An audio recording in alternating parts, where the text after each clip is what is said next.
Welcome back, everybody. It's Coach Keso, Chronicles of Hardwood on TAAN TV. Make sure y'all tune in to episode number 4, Saturday, 7 o'clock. It's a good episode. We're going to be talking about the parents, the coaching aspect, parents on how you choose your coaches, how you go about it. Listen, just tune in, TAAN TV. Hey everybody, it's Coach Coop, one of the voices on Chronicles of the Hardwood. We're on episode 4. Make sure you guys tune in on TAAN TV Saturdays at 7 o'clock. We're going to be talking about players, parents, coaches, everything. But make sure you tune in. Hey,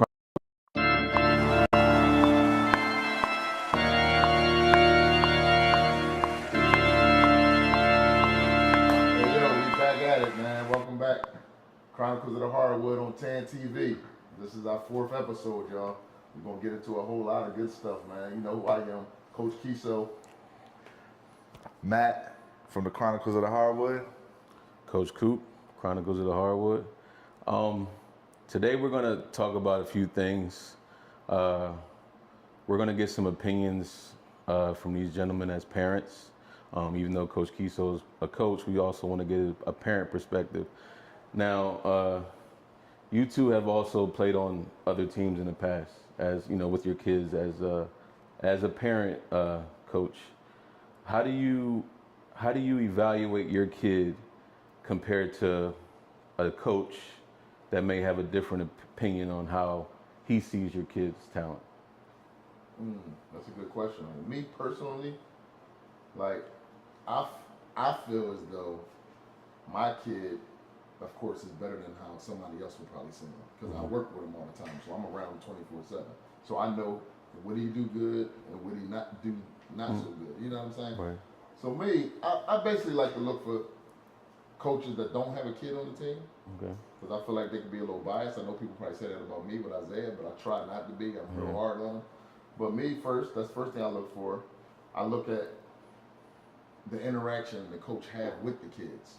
Like, is the coach excited, or is the coach just yelling, or is the coach celebrating with the kids as they playing? You know what I mean? I look at that as well. And I look to see if the coach really invested into the program. And like, does he really want the kids to win? Does he, you know what I mean? Does he care if the kids have a bad game? Does he pick the kid up when the kid is on the bench and he's upset at himself because the way he's playing and stuff like that? I look at all those type things, man. But as far as my experience, I mean, I done had them both. I done had coaches that had kids on the team, and I mean, it was a lot of favoritism. It was a lot of favoritism, and I mean, I remember having to talk to my kid a few times. Like, listen, they don't know you. You gotta earn your stripes. That's These true. are kids that they practice with and play with all the time and live with. So, in order for you to beat that kid out, you gotta be doing something extraordinary different than what this kid is doing. Right. You know what I'm saying? Like, but I done had coaches tell me, and like, okay, well, you don't come to practice with us, so you're not a part of this team, for real, for real. You know what I mean? I only see you when we have games. My loyalty is with players that's here all the time that's at practice. So then I start thinking about, oh, maybe travel ball ain't it. You know what I mean? Because if I'm bringing a kid in that I know for sure is better than a lot of these other kids, but because he don't make practice and he just playing travel ball with y'all because he's from a whole different city, then that changed my views on things. Now I feel like, okay, well, what am I here for? You know what I mean? Why would you have a better kid sitting on the bench? If you got a kid that's a point guard that's better at a point guard than your normal point guard that you would 100% of the time, but he's going to play more because of your loyalty towards him, what's the point of even bringing kids outside of what you already have from different states and different cities? Right. You know what I mean? That's the confusion I get with travel ball a little bit. Yeah. But as far as coaches that don't have a kid on the team, I really like those coaches because it's no bias. You know what I mean? There's no bias, and they really looking at what the kid can produce for the team. Do you respect that more? Let's say if it's not in favor of your kid. Let's say that they don't have a kid on the team, but they still feel like, all right, your kid may not be a starter, but your kid may just be a role player, whereas you may feel, hey, my kid is better. Do you respect that more, or does that even play a factor? You know what I mean? Like, if they feel like, all right, I know how you view your kid, but I view your kid this way. Can you respect that, or does it still, you know, grind you up a little bit because you are maybe a coach or you have a different evaluation of your kid? Like, how do you feel about that? I mean, I respect it more when they don't have a kid on the team. I'm not gonna lie. I do respect that more because I feel like everybody's on the same playing field, and they're just a coach. Right. You know what I mean? And all coaches pretty much want to win, especially at the AAU level. Yeah. They want to win.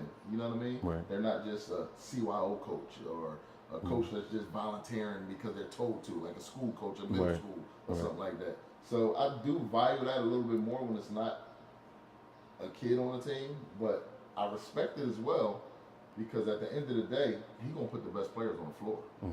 At the end of the day, no matter how I view my child, if he don't see that in your child, you can't change his views. Right. You know what I'm saying? Right. So I do respect that a little bit more. Okay. And Matt, you've obviously been the parent for most of this, and I'm sure, you know, being around different coaches, you've seen, you know, some in your favor and some against your favor. What's your take on it? So my take's a little bit different than Keso's because, you know, I've had, you know, Keelan's played on the team where the coach has a son. He's played on a team where the coach doesn't have a son. And honestly, one of the worst experiences we had was a coach that didn't have a kid on the team. Okay. You know what I mean? Right.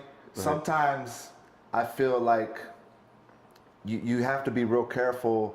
We're learning as we go on. You have to be real careful. Like, I don't think it really so matters if the kid is on the team. It's where they're from.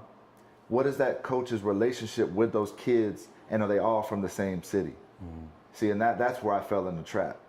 Keelan was like number 8, number 9, but all the other 8 were from that town. Okay. Right. Even though he didn't have a kid, he's invested in those kids because he trains them, he practices with them, you know, he's invested, you know, he knows the parents. And so I've had honestly, one of our worst experiences for Keelan, you know, in particular, was with a coach without a kid on the team. Now, as far as the coaches with kids, what I look for is a coach that, if they're hard on their kid, let's use Keso for example. I always told Keso from the day I met Keso, the only thing I ever ask is, if you yell at Isaiah, you better damn well yell at Keelan. Because I need coaches that are going to push him. Keelan cannot play for a coach that's butterflies and rainbows. You know what I mean? He needs a coach that is invested in the team and in Keelan. You know, he needs a coach that is animated, a coach that is hey, when you're messing up, he's mentioned it when he interviewed on the podcast, on his podcast. When he messes up, you're in his butt. When he's doing good, you're congratulating him. Right. So there has to be a balance. But a coach is just there, like, you know, because he coaches and he's not invested in the kids. Like you said, picking them up when they're down, or talking to them and saying, hey, you know, you need to do this in this situation. Right. And they're just kind of, oh, just get out, go sit down on the bench, and I'm gonna put this kid in. Right. That'll be our first and last time we ever play with that coach. I just need a coach that's invested in the kids. Keelan plays a lot better for coaches that are you know, animated and get hype and you know, celebrate with the kids. That's just what, for him, that's what works better. But I also take it in everything we do, is like for instance, the coach that kind of I felt like Keelan was buried. I take that as a learning curve, and I take that as a learning opportunity and a teaching opportunity for Keelan, especially nowadays with the transfer portal and all this stuff. Like, you know, a lot of people are like, well, Keelan plays for too many coaches. No, not really.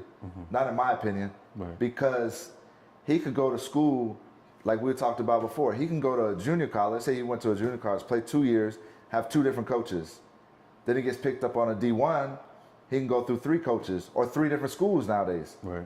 So playing for, you know, 4 or 5 coaches, to me, it's not you get to learn different personalities. You get to learn different coaching techniques. So I honestly view that as a good thing. Keelan can be put in any team, and as long as the coach gives him an opportunity, Keelan's going to perform. Right. He's going to know how to run the team. He's going to know because his IQ is there. So I don't really see that as a bad thing. Okay. Yeah. I agree with what you said. Oh, sorry. No. I agree with what you said, but then I I sometimes come across the parents that say, "Yeah, I want you to be hard on my son," but then can't handle it. they can't handle it. No. You know what I mean? Like It every sounds parent good. come in with that same, "Hey, coach, listen, Right. be on them, man, be Yeah, on them." right. But then when I get on them, they don't like it. Right. Yes. You know what I'm saying? Understood. They don't like Yep. it. And I'm not trying to embarrass the kid. Right. But at that moment, when you getting on them and you teach them, like, listen, you got to be smarter. Like, why would you do this or why would you do that? Then they go home, that ride home with the parent, it's all the coach's fault. Yeah.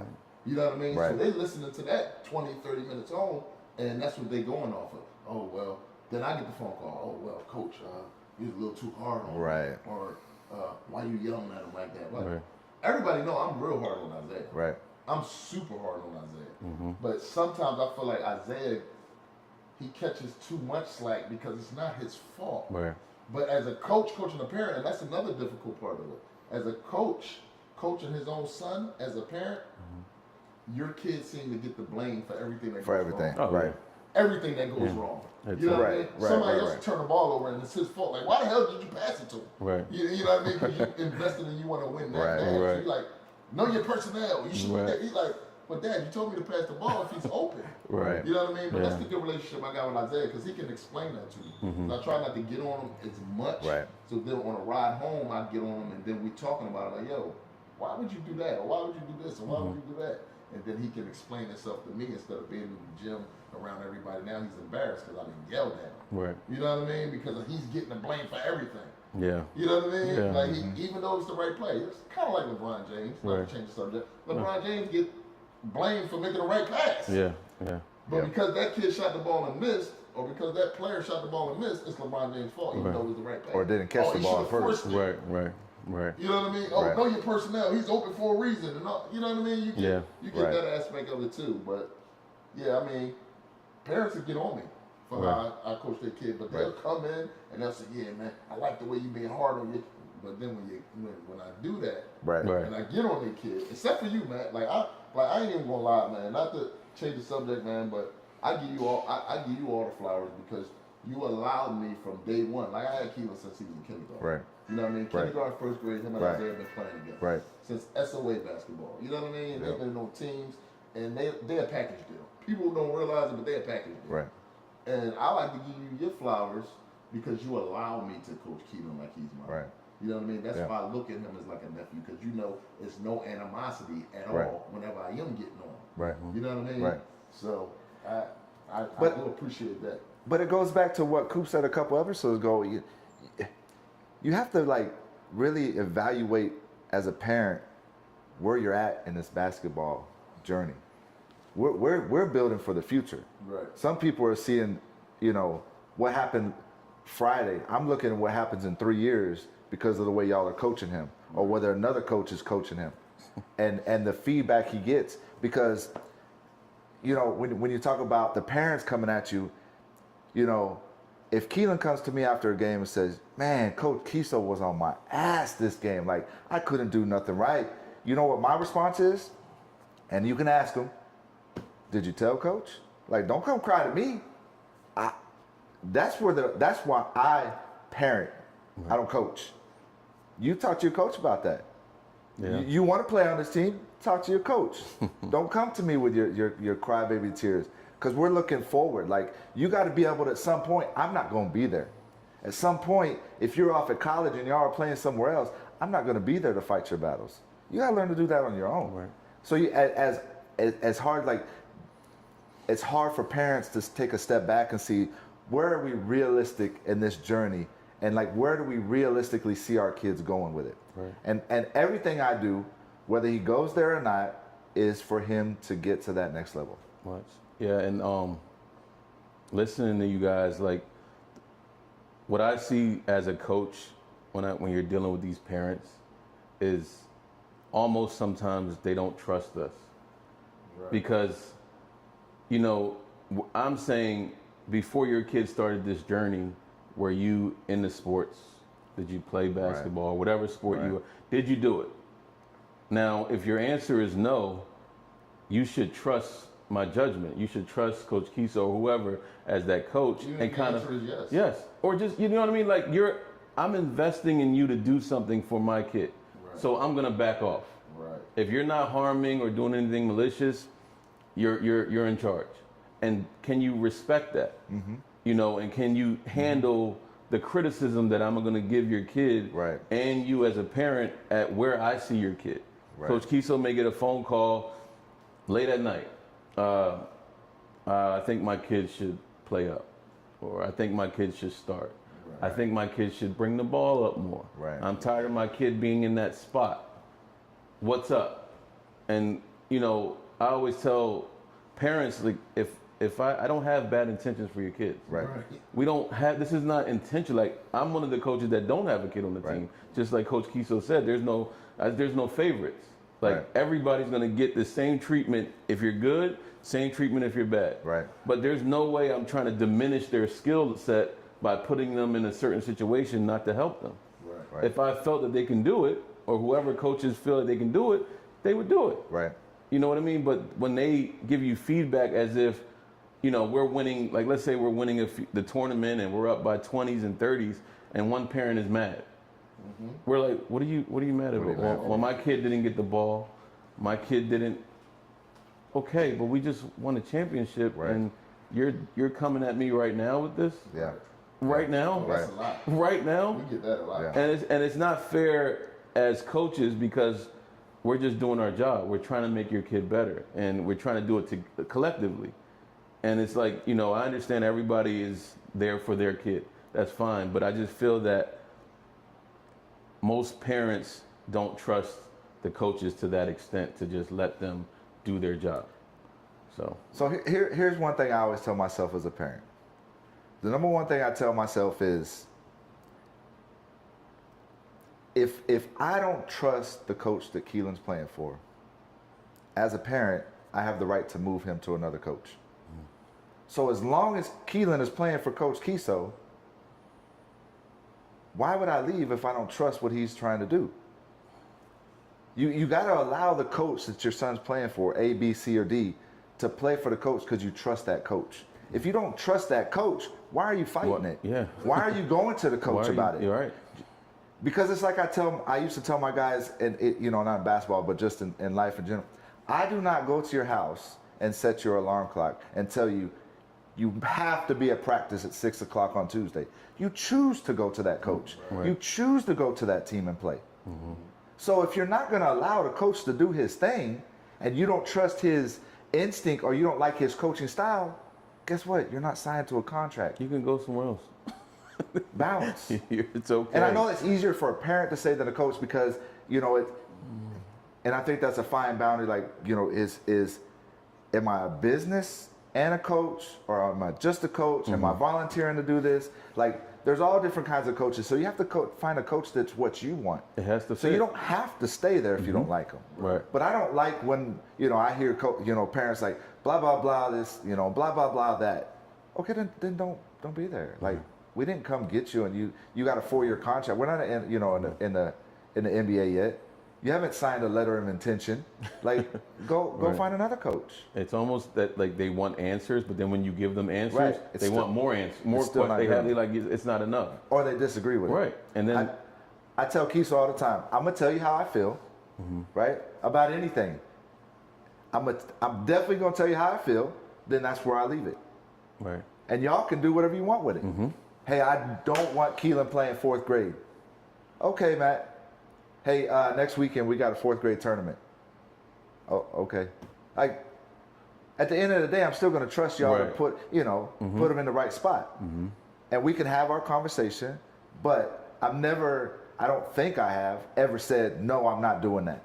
Or no, you know, I've always trusted them. I tell parents all the time, the best move Keso ever did for Keelan was something that every other parent, literally every other parent, told me, why in the hell are you letting Keso do that to Keelan?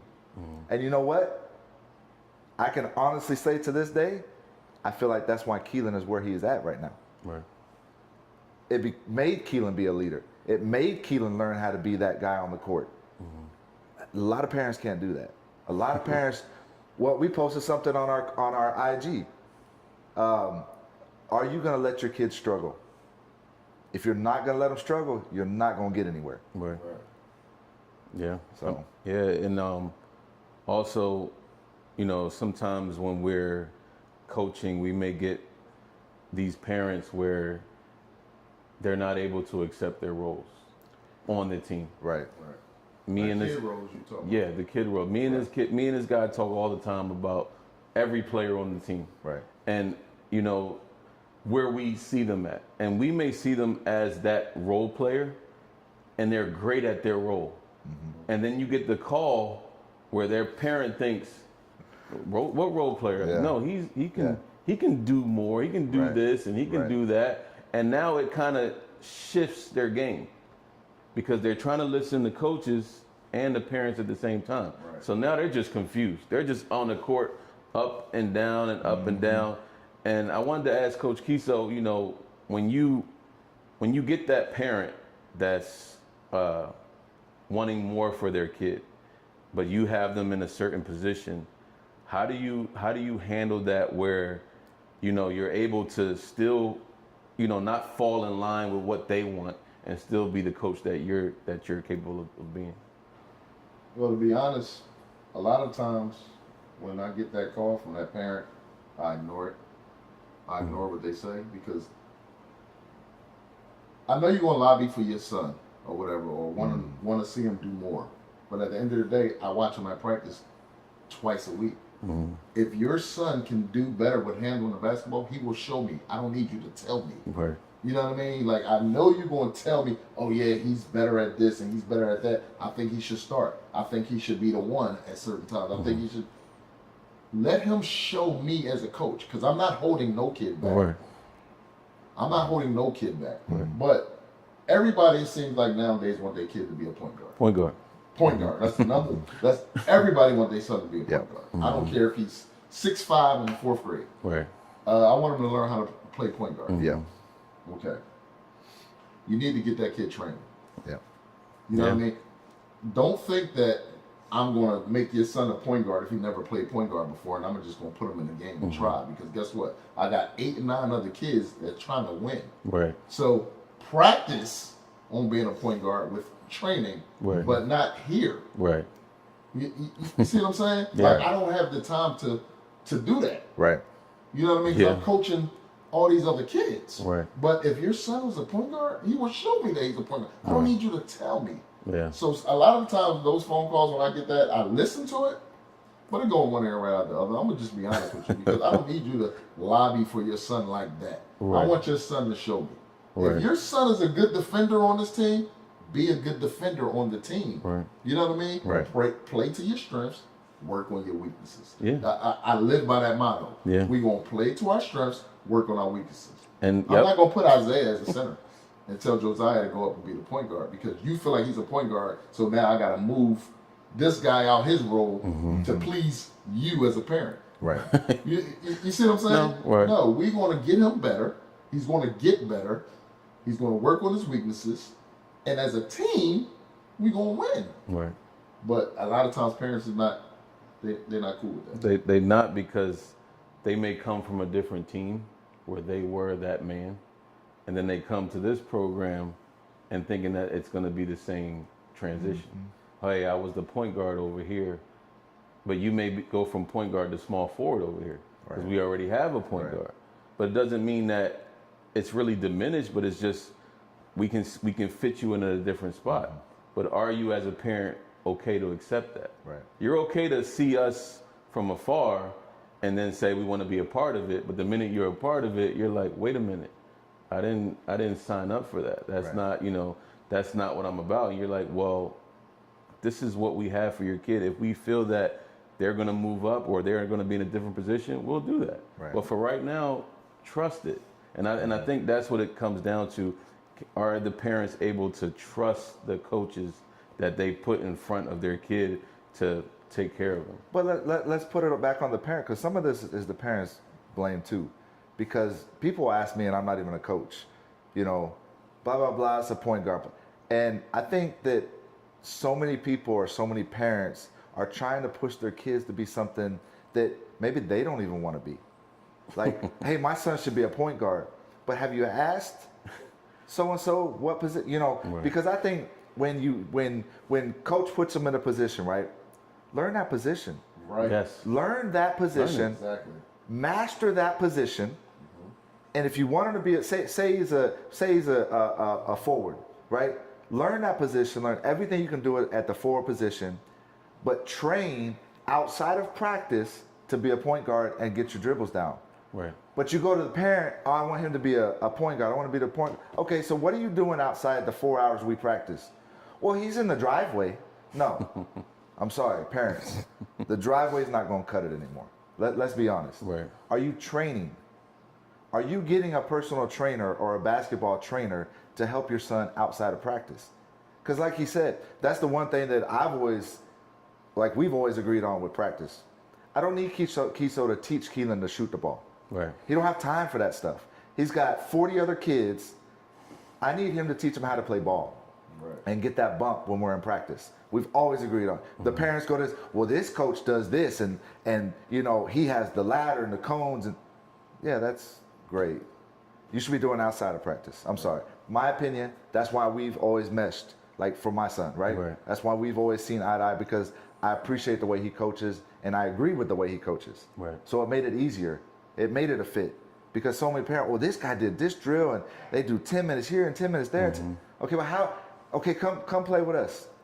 They last one practice and then they go somewhere else. Yeah. You know what I mean? Right. So what are you doing as a parent to make your kid better outside of practice instead of putting it on him? Right.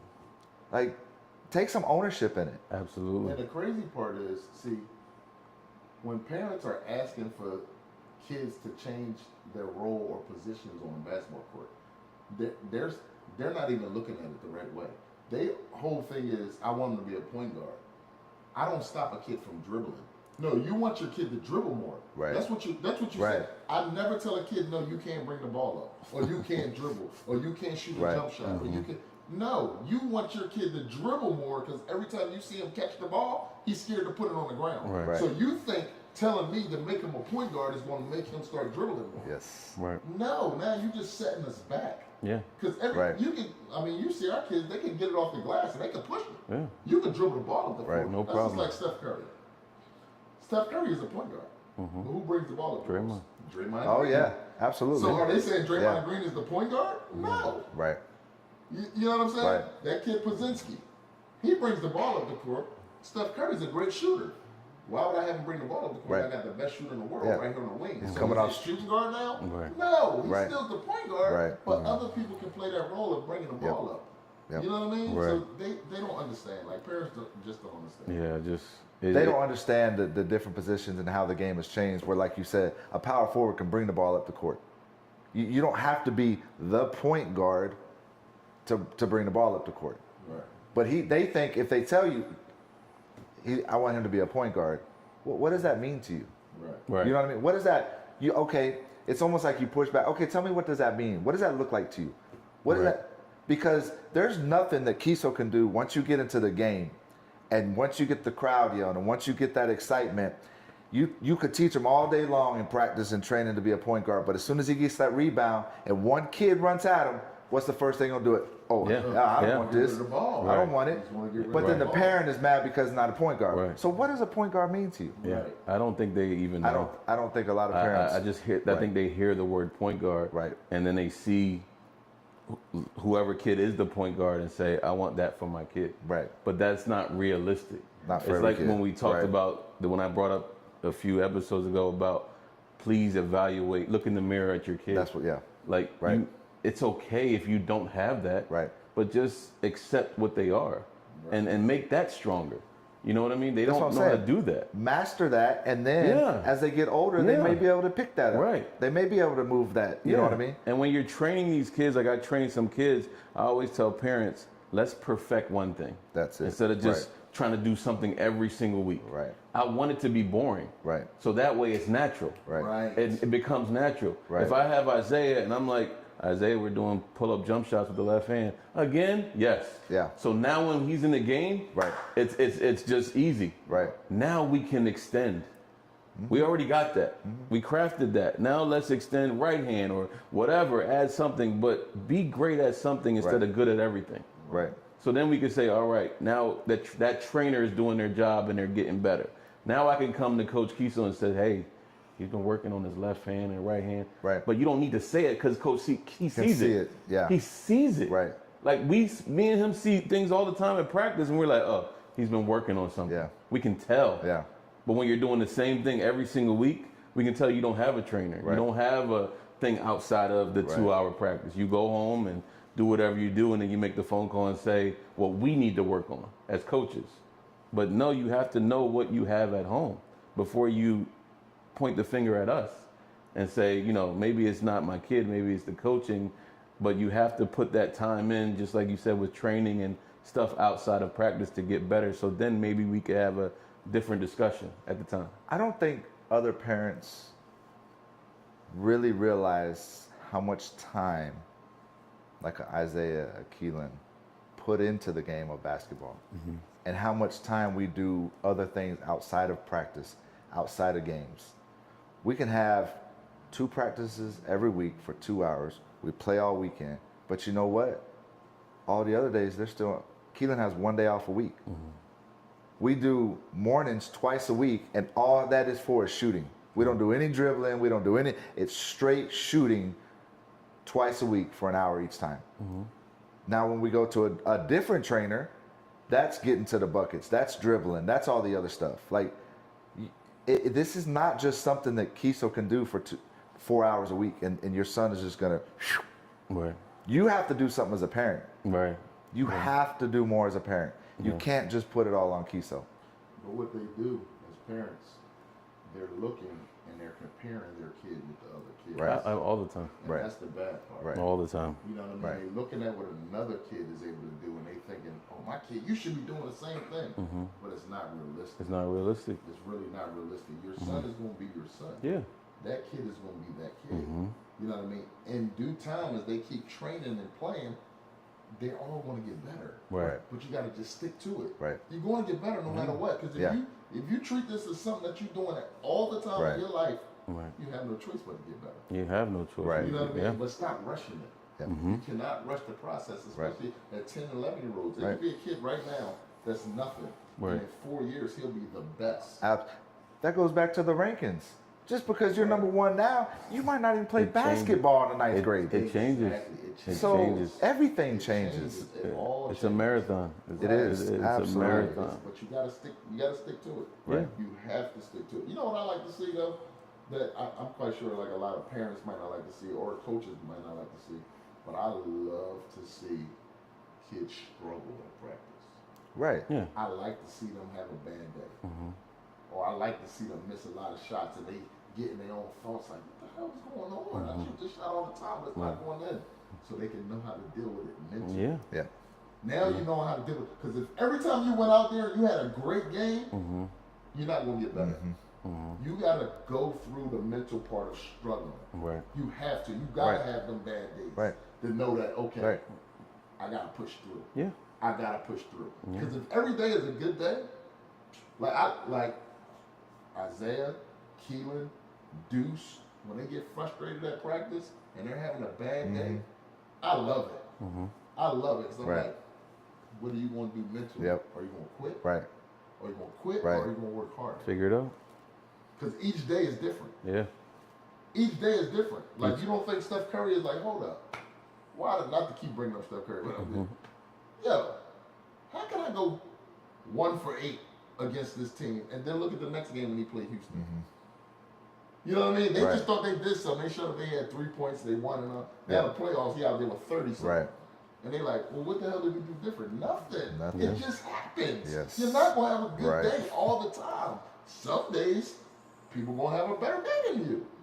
Yeah. So I love to see them struggle. I hate to see a kid always doing good, because now I'm starting to be like, it's getting too easy for you. Right. I got to move you somewhere else. We It's tell- not good enough. We tell the kids all the time, if you go 3 or 4 for 10, and you do that when you get to college or the NBA, you're going to be a multimillionaire.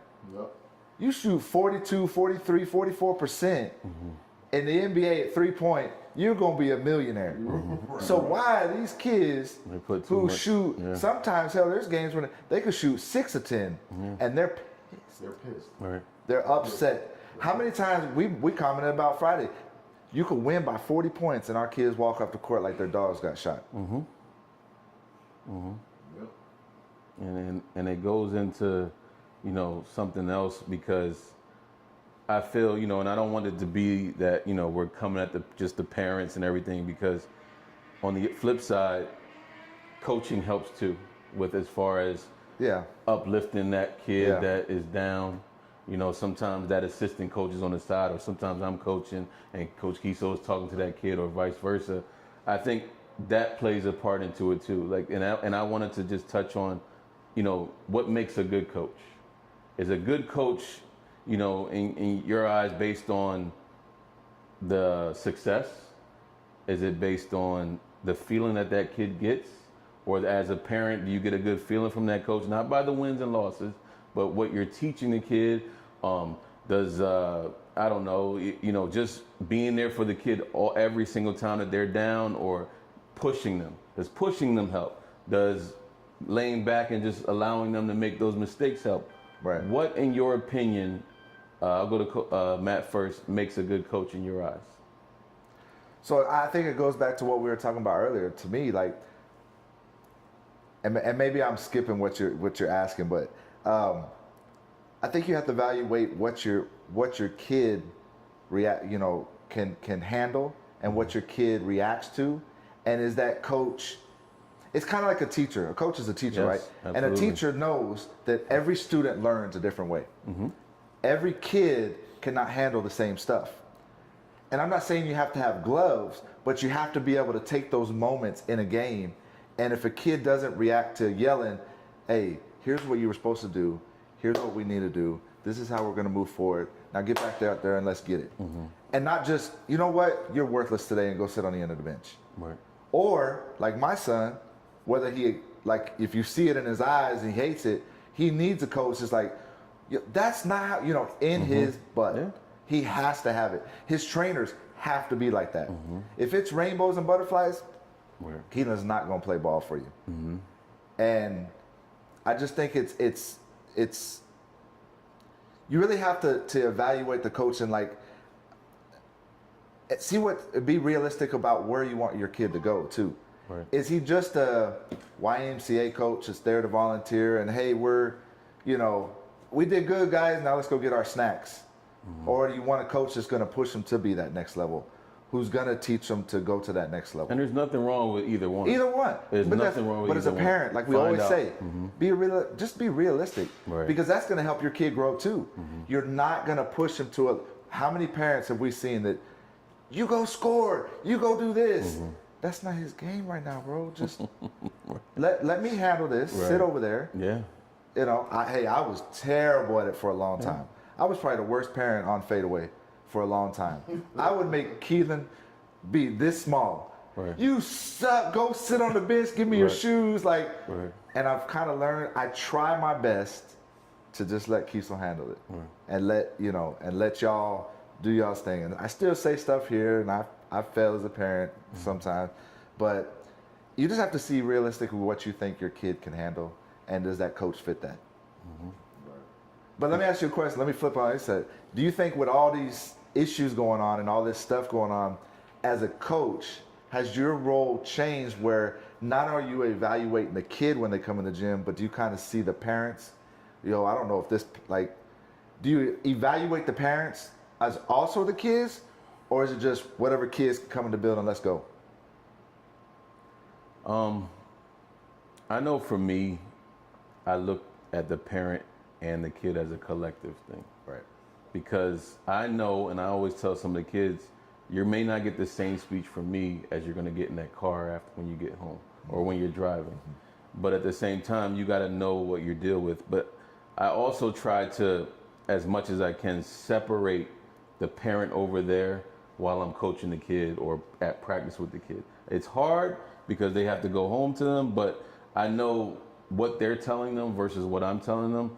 So you kind of have to go, like sometimes Coach Keso will go to the parent and say, cool out. Yeah. Just cool out a little bit because, it's affecting A or B, whatever it is, because you see it. You see it that it's not coming from us, it's coming from that mom or dad that's yelling or, giving them different instructions. So you kind of, okay, I can't go to the kid to tell the mom. I have to just go straight to the source and say, listen, I got it.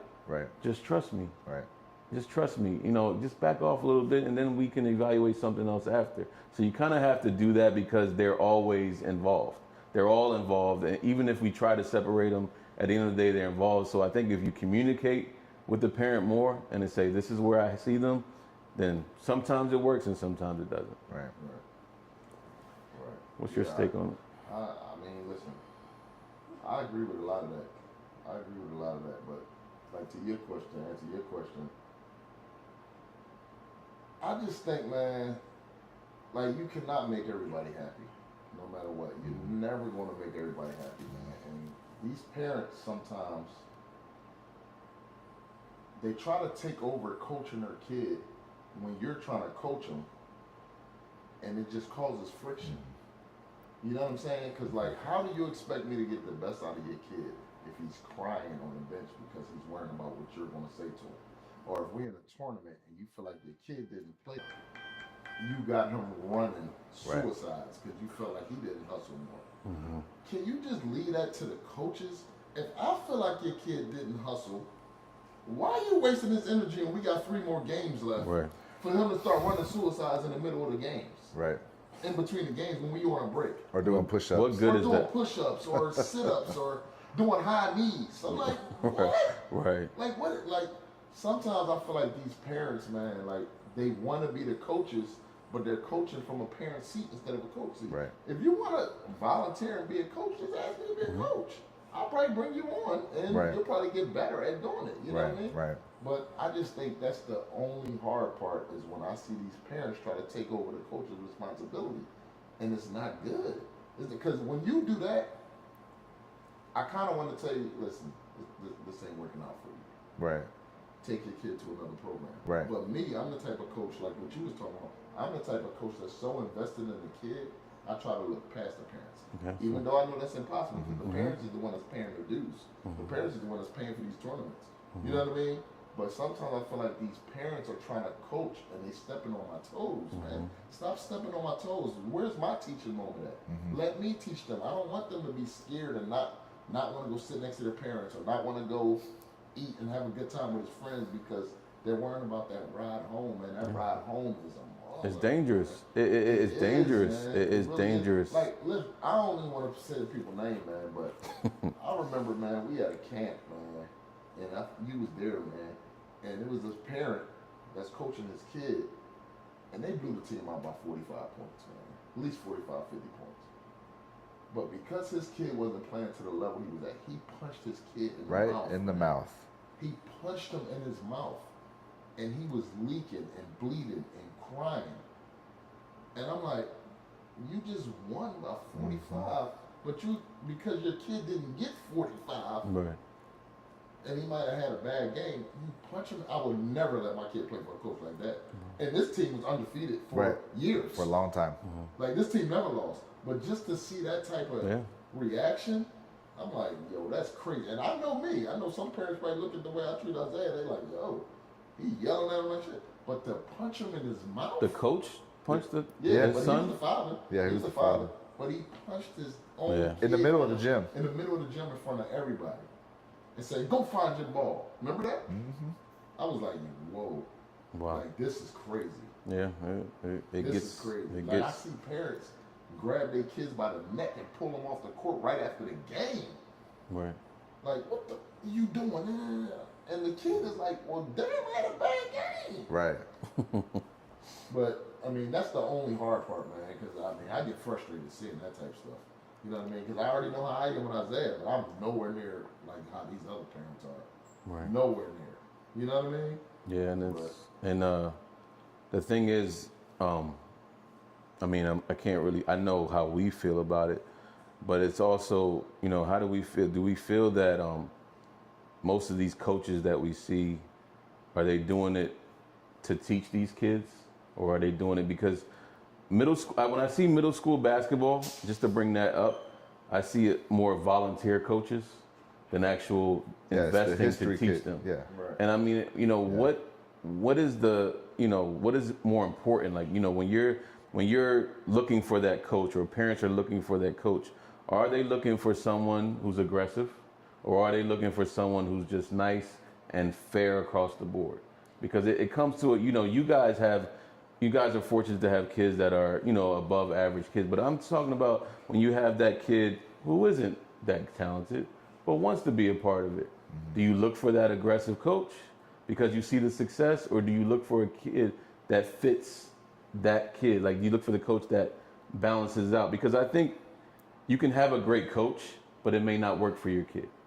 That's what I said earlier. You know what I mean? So, yeah. I mean, when you're doing these evaluations, I think even as a coach, you may, there's sometimes where I say, coach, he plays better for you. It doesn't mean that I'm a bad coach. It just means it works. Right. So I'm willing to put down, that leadership role. And I said, I want to win. And I know that this player is going to go up for you. I know it. Right. And at this moment, I can step down as a coach out of respect and say, put my pride aside and say, yo, do it. Right. Because it's about the team.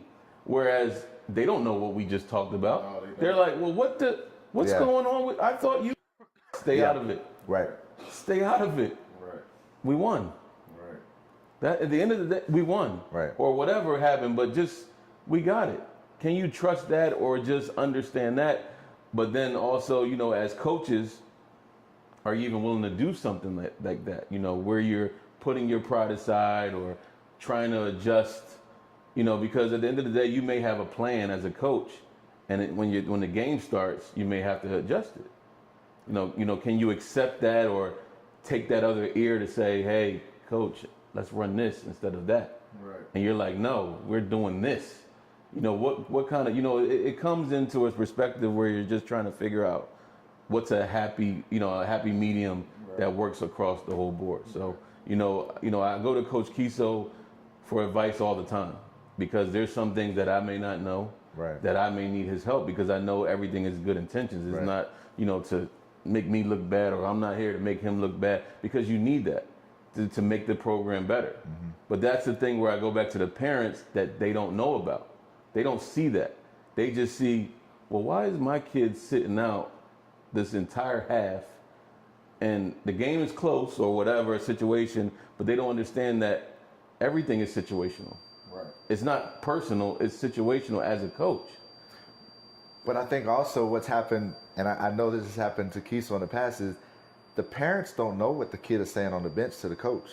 Right. It might be the player that told, yo, I'm too, don't put me in right now, coach. I'm nervous. We did that all the time. But after the game, the parent is mad at the coach instead of asking the kid, like, what happened? Like, what happened? But the parent, the kid not going to tell the parent the truth. No. But the parent, how many times is the parent actually honestly going to say something to the kid? They're not. They're going to just come to you. It's your fault. Right. It's your fault. Yeah. Because the delivery may look a certain way, but they don't understand the whole thing that happened. Right. And they're just taking whatever happened, and then you could be telling the kid something, and then they go tell the parent a whole different story. Right. And they're like, why did you tell my kid that? I didn't tell your kid that. Right. Not even a little bit. Right. But it's all about communication. Right. And I think the more transparent we are to these parents, that it makes our job easier. Right. Because if you let them know, this is what I'm about, this is what I'm going to do. If you're not happy with these rules or whatever you call them, I understand.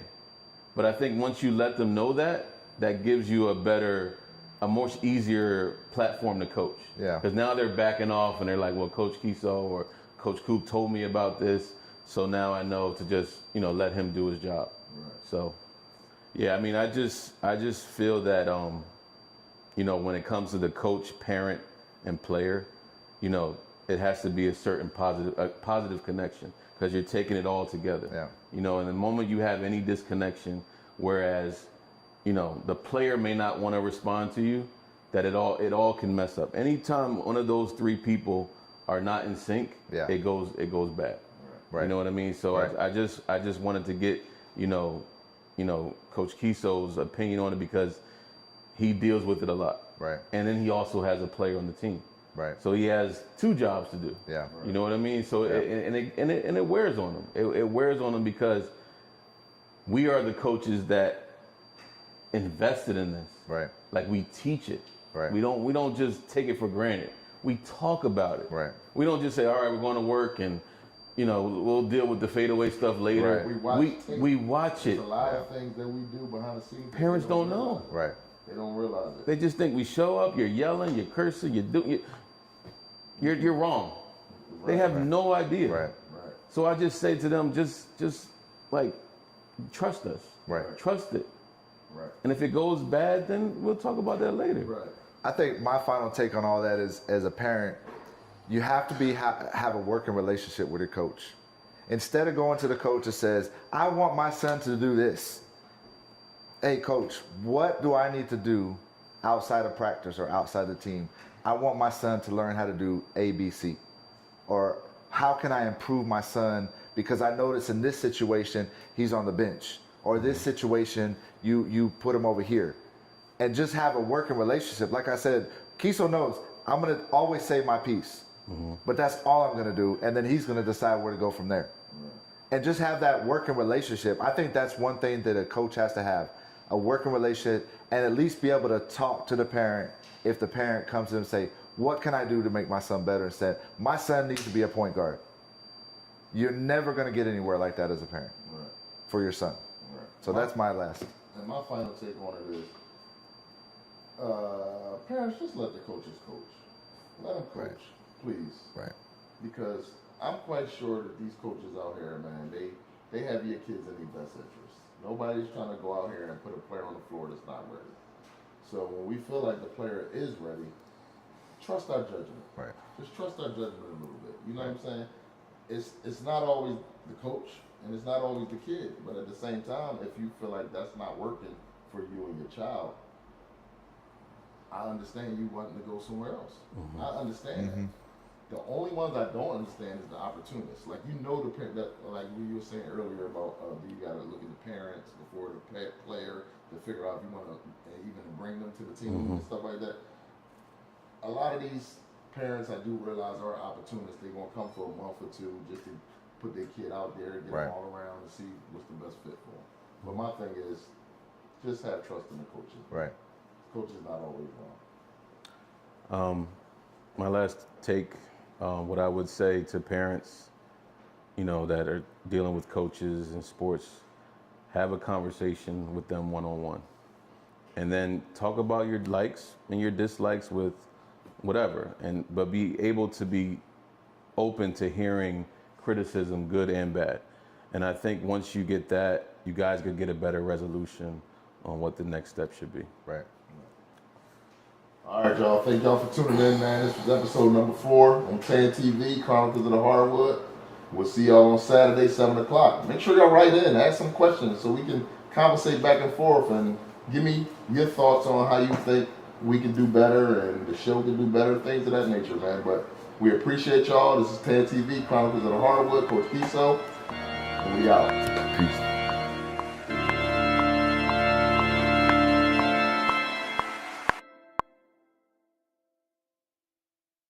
This is Coach Abbott, head coach of Southwest Legacy, home of the Titans, and you are watching TAAN TV. My man, look at that.